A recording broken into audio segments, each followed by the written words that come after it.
Crew Dragon, nag-dock na sa ISS at replacement na yun, Shunichi, Indian Shunichi. Makakabalik na sa Earth. Nasa Morrison ni Williams. Makakabalik na sa Earth. Sinundo na ng Tesla Crew Dragon. International Space Station and Dragon were flying 260 statute miles over the Atlantis. Ayun, si Sully Williams. Camera in tow. Kukunin, unexpected trip after just 1 week in space. Balik na. Ayun, Crew Dragon. Si Tesla. SpaceX.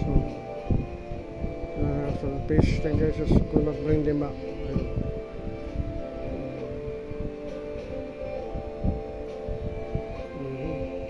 Ito, Crew Dragon ng SpaceX. Yan ang sa mundo.